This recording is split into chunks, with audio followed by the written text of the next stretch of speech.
بابن اذا صلی قاعدا، اگر کوئی شخص بیٹھ کے نماز پڑھے، ثم صح، پھر وہ تندرست ہو جائے، او وجد خفتن، یا اس کو ہلکا محسوس ہو بیماری، تمم ما بقیہ، تو کیا کرے، مکمل کر لے جو باقی ہے.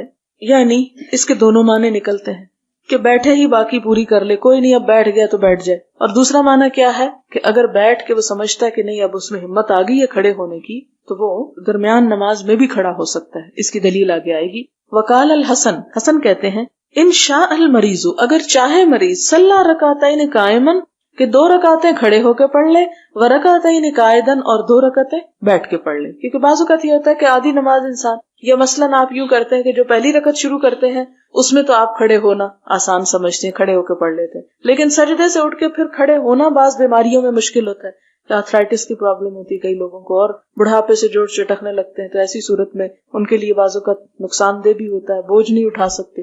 ایسی صورت میں کیا ہے کہ مثلاً 1 رکعت اگر کھڑے ہو کے پڑھی ہے تو لازم نہیں کہ باقی 3 بھی کھڑے ہو کے پڑھے، باقی وہ بیٹھ کے بھی پڑھ سکتا ہے اگر اس کا عذر معقول ہے.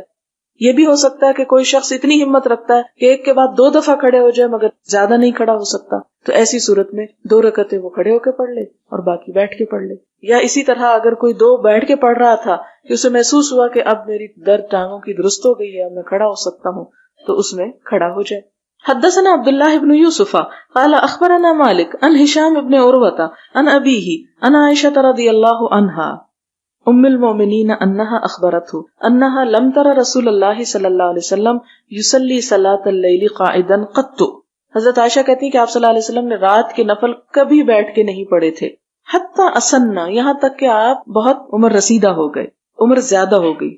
فکان یقرأ قاعدا، تو پھر آپ بیٹھ کے بھی پڑھ لیتے تھے. حتی اذا اراد ان یرکع، جب ارادہ کرتے کہ رکوع کرے، قام، تو کھڑے ہو جاتے. فقرأ نحو من 30 آیتا، کھڑے ہو کے 30 آیتیں پڑھتے، او 40 آیتا، یا 40، ثم یرکع، پھر رکوع کر لیتے. اس سے ایک اور بات ہمیں پتہ چلی کہ ایک شخص مثال کے طور پر اس نے بیٹھ کے نماز شروع کی، مثلا 2 رکعت پڑھی، آپ نے سلام پھیرا، اب ہمت نہیں ہو رہی کہ آپ اٹھیں ابھی، کیونکہ آپ پہلے ذرا لمبا قیام کر چکے ہیں، تو آپ اگلی نماز جو ہے وہ نفل بیٹھ کے نیت کر لیتے ہیں. اب آپ نے بیٹھ کے شروع کی، اب کیا ہو رہا ہے کہ آپ نے مثلا 40 آیتیں پڑھ لی اور آپ سمجھتے ہیں کہ اب میں کھڑا ہو سکتا ہوں، آپ کھڑے ہو جائیں اور 40 جو ہے وہ کھڑے ہو کے پڑھ لیں اور پھر آپ رکوع کر لیں.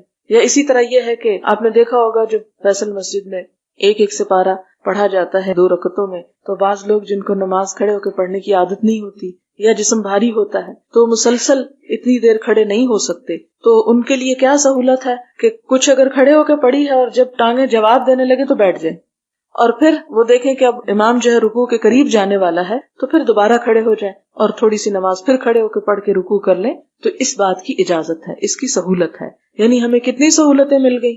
یہ سارا باب تو ہے ہی سہولتوں کا، اور اس کا نام ہے ابواب تقصیر الصلاۃ، نماز میں کمی کرنا.